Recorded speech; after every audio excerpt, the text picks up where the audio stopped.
आज के इस वीडियो में क्लास 12 के रसायन विज्ञान पेपर हल के बारे में बताया जाएगा। 2025 में जो रसायन विज्ञान का पेपर हुआ था, पेपर का कोड 347 केडी के सभी प्रश्नों को हल करके बताया जा रहा है। पिछले भाग के वीडियो में प्रश्न नंबर 1 से लेकर के प्रश्न नंबर 4 तक के सभी प्रश्नों को हल करके वीडियो अपलोड कर दिया गया है। यदि उस भाग का वीडियो आप सभी लोग नहीं देखे होंगे तो डिस्क्रिप्शन बॉक्स को चेक कीजिए, वहाँ पर वीडियो मिल जाएगा, वहां से जा करके जो है वीडियो को देख सकते हैं। इस भाग में प्रश्न नंबर 5 से लेकर के आगे के सभी प्रश्नों को जो है हल करके आज के इस वीडियो में बताया जाएगा। तो आप सभी लोग एक एक प्रश्न को जो है अच्छे से तैयार कर लीजिए। तो प्रश्न नंबर 5 क्या है? ननसठ समीकरण क्या है? मानक इलेक्ट्रोड विभव तथा इलेक्ट्रोड विभव में संबंध लिखिए। अब इसका नाम बदल करके पेपर में पूछा जाता है कि नष्ट समीकरण क्या है, नष्ट समीकरण की परिभाषा बताइए, मानक इलेक्ट्रोड विभव में क्या संबंध होता है, इसके बारे में जो है पेपर में हर साल के परीक्षा में पूछा जाता है। तो बहुत ही आसान उत्तर है, बस थोड़ा सा अगर ध्यान देंगे तो आपको उत्तर तुरंत याद हो जाएगा। तो सबसे पहले जो है यहाँ पर हेडिंग नोट कर लीजिए, नष्ट का समीकरण। अब नष्ट साहब ने क्या बात बताए थे, अब इनकी बातों को समझेंगे। तो इन्होंने जो बात बताए थे, अब बातों को यहाँ नोट करेंगे कि इलेक्ट्रोड विभव, तो लिखेंगे यहाँ पर इलेक्ट्रोड जो विभव है, इलेक्ट्रोड विभव और मानक इलेक्ट्रोड विभव और मानक इलेक्ट्रोड विभव के बीच एक संबंध स्थापित किया। एक संबंध जो है स्थापित किए, या एक संबंध, या लिख सकते हैं कोष्टक में समीकरण बनाए,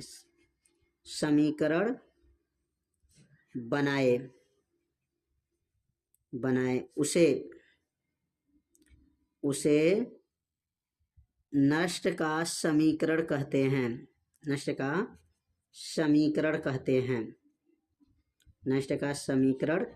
हैं।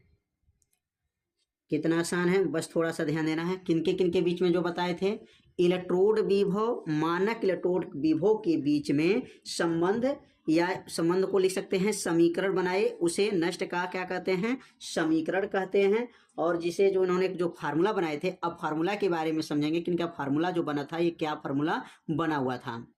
अब इन्होंने जो फार्मूला बनाए थे, फार्मूला के बारे में समझेंगे कि अब E बराबर क्या था सूत्र, E बराबर E नॉट, क्या नाम था, E नॉट माइनस 2.303 RT बटा NF लॉग होता है, लॉग, और यहाँ हो जाएगा ऊपर जो हो जाएगा ये उत्पाद, क्या लिख सकते हैं, उत्पाद, और यहाँ हो जाएगा अभिकारक, क्या हो जाएगा, अभिकारक, है ना, अभिकारक। ऊपर क्या रहेगा, उत्पाद, और नीचे क्या रहेगा, अभिकारक, है ना।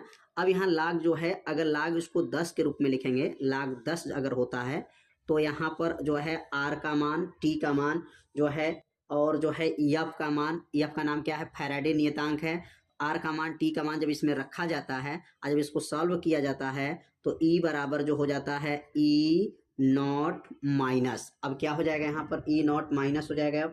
अब जो बनेगा, अब यहाँ लिखेंगे 0, क्या हो जाएगा, 0.0591 बटा यन हो जाएगा, और यह जाएगा लाग हो जाएगा, लाग, और यहाँ 10 हो जाएगा, यहाँ पर भी 10 रहेगा, ठीक ना। और यहाँ पर ऊपर क्या रहेगा, उत्पाद हो गया, और नीचे क्या बनेगा, अभिकारक बनेगा, अभिकारक। उत्पाद के लिए जो है यहाँ पर मात्रा लिखाता है और अभिकारक के लिए लिखा जाता है। तो यह बन गया E नॉट बराबर सूत्र हो जाएगा, तो E नॉट माइनस 0.0591 बटा n। अब यहाँ R का मान, T का मान और F का मान, R का मान, T का मान और F का मान को जब रखा जाता है तो यह मान जो है बन जाता है log 10 उत्पाद बटा क्या हो जाएगा, यहाँ पर अभिकारक हो जाएगा। तो यह किसके बीच में संबंध आ गया, तो नीचे लिखेंगे यही जो है मानक इलेक्ट्रोड विभव, क्या लिखेंगे, यही मानक इलेक्ट्रोड विभव मानक इलेक्ट्रोड विभव तथा इलेक्ट्रोड विभव में संबंध है। इलेक्ट्रोड विभव में क्या है? संबंध है। इलेक्ट्रोड विभव में संबंध है। विभव में संबंध है। तो उम्मीद करते हैं ये प्रश्न जो आप लोगों को समझ में आ गया होगा कि नष्ट समीकरण किसके किसके बीच में बना था। तो इलेक्ट्रोड विभव और मानक इलेक्ट्रोड विभव के बीच में एक जो संबंध समीकरण बनाए थे उसी को नष्ट का जो है समीकरण कहा जाता है। और ई बराबर सूत्र होता है 2.303 RT बटा NF log 10 उत्पाद बटा अभिकारक। अगर यहाँ पर R का मान, T का मान और F का मान जो फैराडे नियतांक, गैस नियतांक, T का नाम परम ताप 25 डिग्री सेल्सियस रख करके जब इसमें मान को हल किया जाएगा तो 0.0591 बटा n हो जाएगा log 10 उत्पाद बटा क्या आ जाएगा? अभिकारक हो जाएगा। और यही क्या बनेगा? मानक इलेक्ट्रोड विभव और इलेक्ट्रोड विभव में क्या है? यह संबंध है। अभिक्रिया का दर समझाइए। अभिक्रिया के दर को जो है समझाना है।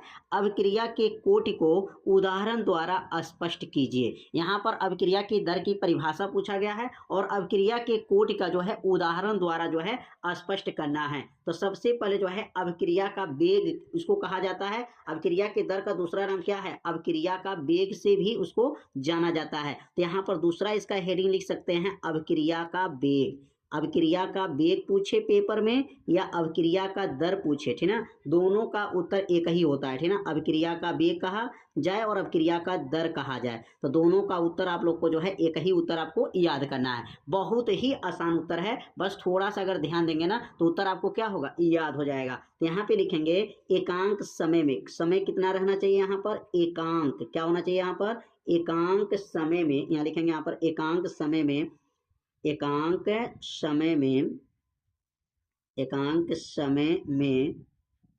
अभिकारक, एकांक समय में अभिकारक, एकांक समय में क्या लिखेंगे यहाँ पर? अभिकारक और उत्पाद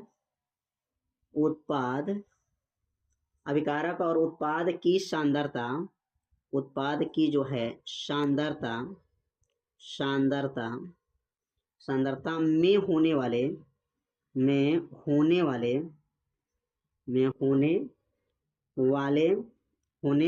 लिख सकते हैं, होने वाला परिवर्तन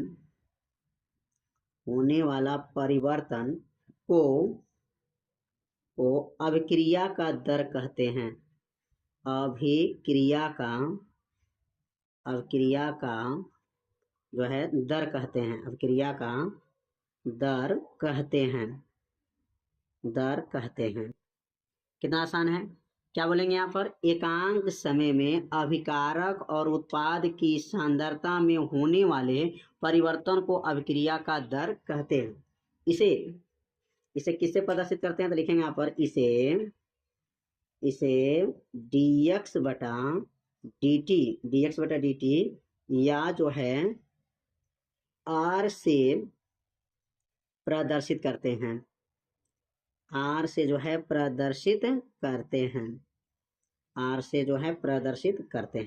तो अभिक्रिया का दर कितना आसान हो गया? एकांक समय में अभिकारक और उत्पाद के सांद्रता में होने वाले जो है परिवर्तन को अभिक्रिया का दर या अभिक्रिया का वेग कहते हैं। इसे R से प्रदर्शित करते हैं। अब यहाँ पर इनका सूत्र लिख लेंगे। अभिक्रिया का जो है दर का सूत्र क्या होता है? लिखेंगे यहाँ पर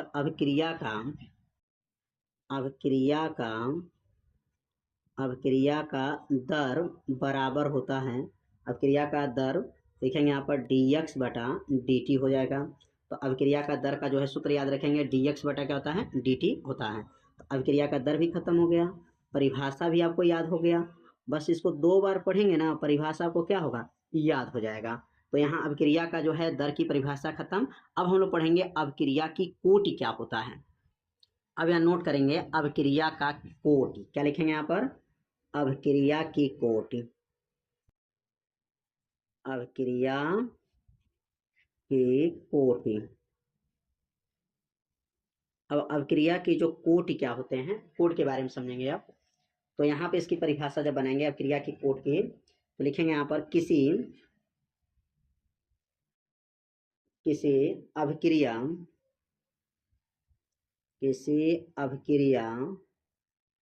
अभिक्रिया की दी गई दर समीकरण दी गई जो है दर समीकरण में दर समीकरण में व्यक्त अभिकार अभिकारकों के सांद्रता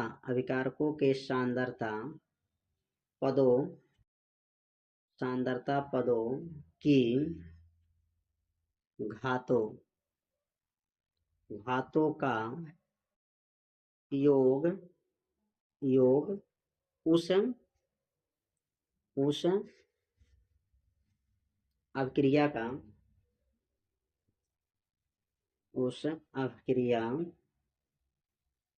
अभिक्रिया की कोटि कहलाती हैं।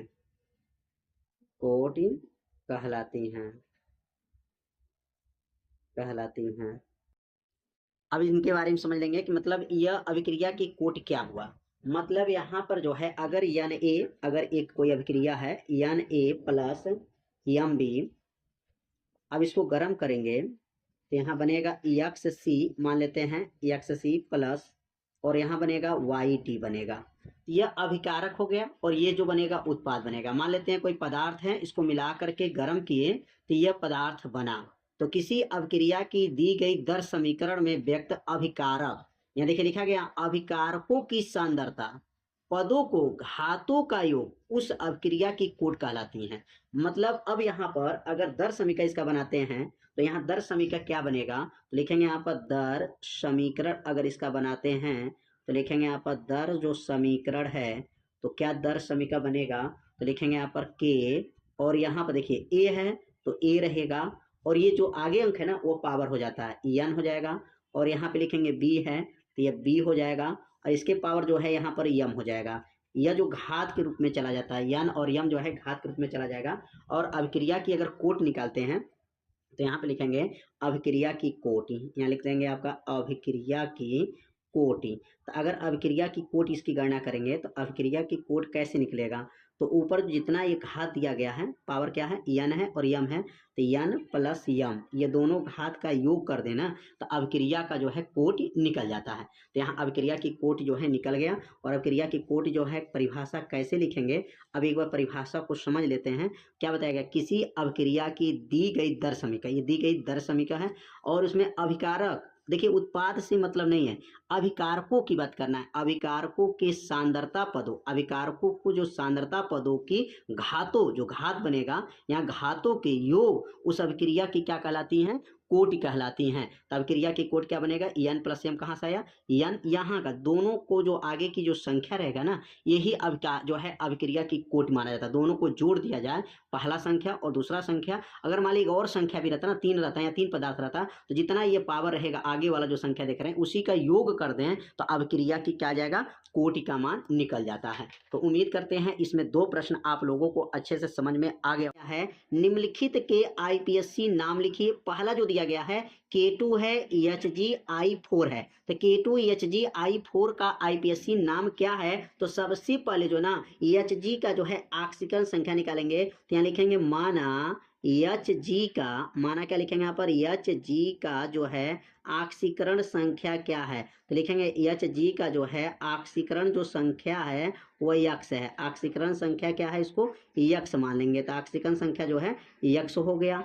अब यहाँ जब x हो जाएगा तो k का ऑक्सीकरण संख्या 1 होता है, 1 में जो है 2 का गुणा करेंगे प्लस Hg का तो x मान लिया गया, और I का -1 होता है, -1 गुणे जो है 4 हो जाएगा, बराबर जो है 0 हो जाएगा। अब इसको हल करेंगे, 2 एक का नम क्या बनेगा, 2 प्लस x माइनस 4 एक का नम 4 बराबर 0, 2 में से 4 घटाएंगे तो x माइनस 2 बराबर 0, 2 को पक्षांतर कर लेंगे तो x बराबर 2। अब यहाँ x बराबर +2 आ जाएगा, ठीक ना। अब यहाँ पर जो -2 था पक्षांतर कर दिया जाएगा तो +2 हो जाएगा। अब यहाँ x का मान जो है 2 निकल गया। अब इसका आईपीएससी जब नाम लिखेंगे तो यहाँ पे देखेंगे कोष्टक के बाहर जो है एक तत्व दिया गया है उसका नाम क्या है, तो K2। अब यहाँ पर इसको पहले नोट कर लेंगे, नीचे यहाँ पर लिखेंगे K2 है और क्या दिया गया है यहाँ पर Hg दिया गया है और I जो है 4 दिया गया है। अब इसका जो है IPSC नाम लिखना है, तो कैसे नाम को लिखा जाएगा, तो पहले जो है बाहर क्या दिया गया K2 है, तो K2 को हो जाएगा पोटेशियम, क्या कहेंगे पोटेशियम,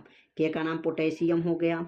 अब यहाँ पर जो है पोटेशियम हो गया, यह धन आयन होगा और ये कोष्टक के अंदर को जो है ऋण आयन कहा जाएगा, तो पोटेशियम हो जाएगा। पोटेशियम के बाद से 4, अब 4 को क्या कहा जाता है टेट्रा, तो लिखेंगे यहाँ पर टेट्रा, यहाँ पर जो है लिखा जाएगा टेट्रा, ध्यान देंगे यहाँ पर जो है क्या बनेगा टेट्रा, तो लिखेंगे टेट्रा हो गया। अब आई का नाम क्या है आयोडो, क्या नाम है आयोडो, आयोडो हो गया आयोडो, तो टेट्रा आयोडो बन गया। अब इसका नाम मरकरी है, लेकिन यहाँ पर ये ऋण आयन हो चुका है, इसलिए इसका नाम कहा जाएगा मर्क्यूरेट, क्या कहेंगे यहाँ पर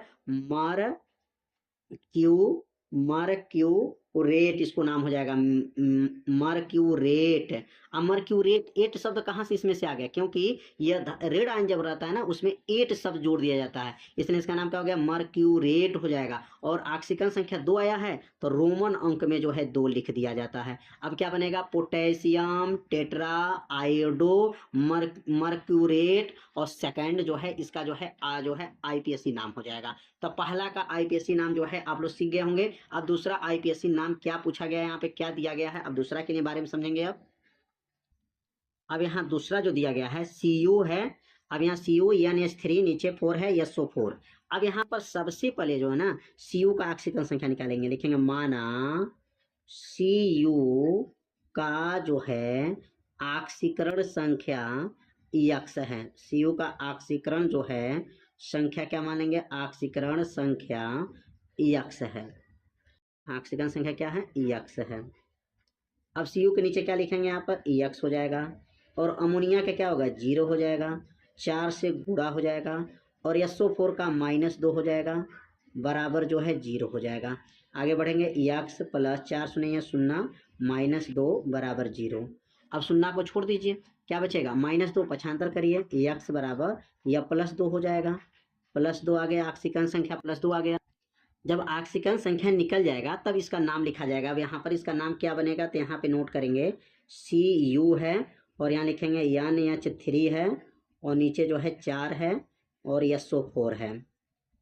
अब इसका नाम कैसे लिखेंगे, तो 4 को क्या बोला जाता है, तो 4 को टेट्रा बोला जाता है, क्या लिखेंगे यहाँ पर टेट्रा, तो लिखेंगे यहाँ पर टेट्रा। और अमोनिया को जो है ना एमीन कहा जाता है, टेट्रा एमीन हो जाएगा, टेट्रा एमीन। और इसका नाम जो है Cu, तो Cu का नाम जो है कापर है, क्या नाम है Cu का नाम जो है कापर हो जाएगा, तो यहाँ लिखेंगे कापर हो गया कापर। और यहाँ कापर के बाद से जो है यहाँ पर जो है IPSC नाम जो कापर लिखने के बाद से ऑक्सीकरण संख्या, तो ऑक्सीकरण संख्या क्या आया 2 आया है, तो ऑक्सीकरण संख्या 2 हो गया। और लास्ट में क्या है SO4 है, तो SO4 को क्या कहते हैं सल्फेट कहा जाता है, तो यहाँ लिख देंगे सल्फेट हो गया। तो कितना आसान है, तो क्या बोलेंगे टेट्रा एमीन कापर SO4 का नाम सल्फेट हो गया। तो 2 जो है IPSC नाम जो है आप लोग बहुत आसान विधि से सीख गए। अब तीसरा IPSC नाम के बारे में समझेंगे, तीसरा IPSC नाम क्या है। अब अगला जो दिया गया है K3 है, K3Al C2O4 नीचे 3 घात है। अब यहाँ पर इसका जो है Al का जो है ऑक्सीकरण संख्या निकालेंगे, तो क्या लिखेंगे यहाँ पर माना Al का ऑक्सीकरण संख्या, Al का जो है ऑक्सीकरण संख्या, Al का ऑक्सीकरण संख्या क्या है X है, Al का ऑक्सीकरण संख्या X हो गया। अब K का ऑक्सीकरण संख्या क्या होता है यहाँ पर 1 × 3 और Al का X हो जाएगा। ऑक्सीलेटो का क्या होता है -2 × 3 बराबर 0। अब 3 × 3 प्लस X 6 बराबर 0, 3 में से 6 घटा दीजिए, X -3 बराबर 0। अब X बराबर जो है आ गया 3, ऑक्सीकरण संख्या +3 आ गया। अब इसका जब नाम लिखेंगे ना K3 का क्या नाम है K3 कोष्टक में Al कोष्टक में C2O4 और नीचे 3 घात दिया गया है। तो इसका जब IPSC नाम लिखेंगे ना तो सबसे पहले जो है एक K3 जो दिया गया है यहाँ पर K3 है, तो K3 का पहले नाम लिखाएगा। तो K3 का नाम K का नाम क्या हो जाएगा पोटेशियम, इसका IPSC नाम क्या बनेगा पोटेशियम, ये पोटेशियम हो गया। और पोटेशियम के बाद से जो है यहाँ पर अब चलेंगे 3 का, तो 3 का नाम हो जाएगा ट्राई, क्या हो जाएगा यहाँ पर ट्राई, ट्राई हो गया। और C2O4 का नाम है ऑक्सलेटो, क्या नाम है ऑक्सलेटो, ऑक्सलेटो इसका नाम है ऑक्सलेटो हो जाएगा, ऑक्सलेटो। और इसके बाद से नाम एल्युमिनियम, तो यह धन आयन है और ये ऋण आयन हो गया। जब 2 कोष्टक रहेगा ना, एक कोष्टक के बाहर हो तो ये धन आयन और ये ऋण आयन की गणना करते हैं, तो एल्युमिनियम को क्या हो जाएगा एल्युमिनेट, क्या पढ़ते हैं एलुमिनेट, एलुमिनेट। और उसके बाद से जो है ऑक्सीकरण संख्या 3 है, तो यहाँ पर थर्ड हो जाएगा, थर्ड हो जाएगा, थर्ड खत्म। अब इसका जो है आईपीएससी नाम क्या आपका बना, पोटेशियम, ध्यान देंगे potassium try ऑक्सलेटो aluminate, aluminate third. Aluminate क्यों हो गया, क्योंकि 8 शब्द इसमें कब लगता है, जब ये धन आयन और जब ऋण आयन हो जाता है तो यहाँ पर 8 शब्द जोड़ दिया जाता है, पोटेशियम ट्राई ऑक्सलेटो एल्युमिनेट थर्ड। तो उम्मीद करते हैं ये भी आईपीएससी नाम जो है आप लोग अच्छे से समझ गए होंगे। तो अब सीखेंगे अगला आईपीएससी नाम। अब अगला जो है आईपीएससी नाम लिखना है, तो CrCO6 है। अब इसका आईपीएससी नाम कैसे लिखाएगा, तो यहाँ पे सबसे पहले लिखेंगे कि माना Cr का जो है ऑक्सीकरण संख्या यक्स है, ऑक्सीकरण संख्या क्या है यक्स है, तो ऑक्सीकरण संख्या जो है यक्स मान लिया जाएगा, ऑक्सीकरण संख्या यक्स है। किसका बात हो रहा है, Cr का, तो Cr के नीचे क्या लिखेंगे यक्स हो जाएगा। CO का 0 गुणे 6 बराबर 0 हो जाएगा। अब यक्स प्लस 6 शून्य 0 बराबर 0 हो गया, तो यक्स का मान 0 आ गया, यक्स का मान 0, ऑक्सीकरण संख्या 0 आ गया। तो जब ऑक्सीकरण संख्या 0 आ जाता है ना, तो रोमन अंक 0 का नहीं बनता है, याद रखिएगा। अब यहाँ से नाम लिखेंगे 6, मतलब Cr और C बड़ा O है, ध्यान देना है, और 6 है। एक C छोटा होता है तो उसको कोबाल्ट कहा जाता है, ये कोबाल्ट नहीं है, ये C जो यहाँ लिखा है, C जो क्वेश्चन में C बड़ा O लिखे हैं, कार्बोनिल कहा जाता है। इसका नाम क्या बनेगा, तो 6 को बोला जाएगा हेक्सा, हेक्सा हो जाएगा। हेक्सा के बाद से जो है, अब यह इसका नाम हेक्सा के बाद से लिखेंगे आपका क्या है, तो कहेंगे हेक्सा। और ये क्रोमियम क्या बोला जाएगा, यहाँ पर क्रोमियम हो जाएगा, और इसका नाम जो है हेक्सा कार्बोनिल क्रोमियम, हेक्सा जो है कार्बोनिल, कार्बोनिल, कार्बोनिल जो है हेक्सा कार्बोनिल, और ये हो जाएगा क्रोमियम, क्रोमियम। और क्रोमियम जब लिखेंगे ना, तो अब यहाँ पर जो है, अब यहाँ पर हेक्सा और जो है कार्बोनिल जो है क्रोमियम लिखने के बाद से अब यहाँ पर जो है ऑक्सीकरण संख्या नहीं लिखा जाएगा, क्योंकि यहाँ ऑक्सीकरण संख्या क्या आ गया 0 आ गया, तो इसलिए जो है 0 जब आ जाता है ना, तो क्रोमियम का नाम पहले लिखा जाता है, याद रखिएगा, ठीक है ना। पहले जब 0 आएगा ना, तो क्रोमियम का नाम पहले लिख सकते हैं, मैंने क्रोमियम हेक्सा कार्बोनिल ऐसे भी लिखा जा सकता है। कब लिखा जाता है वह, जब 0 आता है तो इसका नाम पहले लिख देते हैं, क्रोमियम हेक्सा कार्बोनिल ऐसे भी लिखा जा सकता है, और ऐसे भी लिख देते हैं हेक्सा कार्बोनिल क्रोमियम। अगला जो प्रश्न है, टालेन अभिकर्मक क्या है। इस अभिकर्मक की ग्लूकोज एवं फैक्टोज के साथ अभिक्रियाओं के रासायनिक समीकरण लिखिए। तो यहाँ टालेन अभिकर्मक क्या है इनके बारे में बताना है, और इस अभिकर्मक को जो है ग्लूकोज के साथ और फैक्टोज के साथ जब अभिक्रिया कराते हैं तो उसका रासायनिक समीकरण क्या बनेगा। तो यहाँ पर सबसे पहले जो है टालेन अभिकर्मक के बारे में समझेंगे कि टालेन अभिकर्मक किसे कहा जाता है। तो सिल्वर नाइट्रेट तथा अमोनियम हाइड्रोक्साइड, सिल्वर नाइट्रेट का मतलब AgNO3 प्लस NH4OH को, इसी को विलयन को ही क्या कहा जाता है, टालेन अभिकर्मक कहते हैं। टालेन अभिकर्मक क्या होते हैं, सिल्वर नाइट्रेट को और अमोनिया हाइड्रोक्साइड को जो मिलाया जाता है, जो विलयन बनता है, उसी विलयन को जो है टालेन अभिकर्मक कहते हैं। और टालेन जो अभिकर्मक होते हैं वह एल्डिहाइड से क्रिया करके रजत दर्पण बनाते हैं। क्या बनाते हैं, रजत दर्पण का मतलब सिल्वर बनाते हैं। अब यहाँ पर जो है ना CHOCHOH 4 घात है, CH2OH है, ये ग्लूकोज है। जब ये ग्लूकोज जो है या Ag2O इसी को कहा जाता है टालेन अभिकर्मक, सिल्वर ऑक्साइड इसको कहा जाता है। जब इसको मिलाया जाएगा ना तो सिल्वर ऑक्साइड प्राप्त होगा, तो ये सिल्वर जो ऑक्साइड है इसी को टालेन अभिकर्मक कहा गया। और इसके साथ जब क्रिया करेगा ना तो ग्लूकोनिक अम्ल बनेगा। क्या बनेगा, ये CHO है तो बस COOH हो जाएगा। बस सेम आपको ऐसे नीचे वाला जो दिया गया पद उतार देना है, कुछ करना नहीं है, सेम उतर जाएगा, बस COOH हो जाएगा। और इसमें से Ag बस ये O इसके पास चला गया है, बस O इसके पास चला जाएगा, COOH हो जाएगा, और Ag2 मतलब यहाँ Ag2 है तो यहाँ 2 आगे लगा करके Ag कर दिया गया। दोनों पक्ष अभिक्रिया क्या हो गया है, संतुलित है। तो कैसे लिखेंगे, जब ग्लूकोज टालेन अभिकर्मक के साथ जब क्रिया करता है तो ग्लूकोनिक अम्ल बनता है और रजत दर्पण बनता है, इसी को कहा जाता है रजत दर्पण कहा जाता है। तो ग्लूकोज की क्रिया तो हो गया। अब हम यहाँ समझेंगे फैक्टोज। फैक्टोज का सूत्र क्या होता है, देखिए CH2OH, C डबल बॉन्ड, ध्यान दीजिए C डबल बॉन्ड O है, CHOH 3 और CH2OH, इसी को कहा जाता है फैक्टोज कहा जाता है। फैक्टोज की संरचना है, ग्लूकोज की संरचना यह है और यह फैक्टोज की संरचना है, और ये भी जो है टालेन अभिकर्मक के साथ क्रिया करेगा, Ag2O के साथ जब क्रिया करेगा तो सेम वही पदार्थ बनाएगा ग्लूकोनिक अम्ल, COOH CHOH 4 घात CH2OH, और ग्लूकोनिक अम्ल बनेगा और यहाँ बनेगा रजत दर्पण। क्या बनेगा, रजत दर्पण। तो सेम जो है आपको पदार्थ वही बनेगा, बस पदार्थ आपका यहाँ पे क्या लिया गया, ग्लूकोज, और यहाँ पर फैक्टोज। ग्लूकोज की संरचना या फैक्टोज की संरचना यह है, ठीक है ना। क्रिया कराया गया तो ग्लूकोनिक अम्ल बना और रजत दर्पण प्राप्त हुआ। तो इस भाग में प्रश्न नंबर 5 के सभी प्रश्नों को हल करके बताया गया। तो इस भाग का जो है आपको वीडियो कैसा लगा, आप सभी लोग एक बार जरूर कमेंट कीजिए, वीडियो को लाइक कर दीजिएगा, और चैनल पे यदि आप पहली बार आए होंगे तो चैनल को सब्सक्राइब जरूर कर लीजिएगा। मिलते हैं अब अगले भाग में, तब तक के लिए जो है जय हिंद, जय भारत।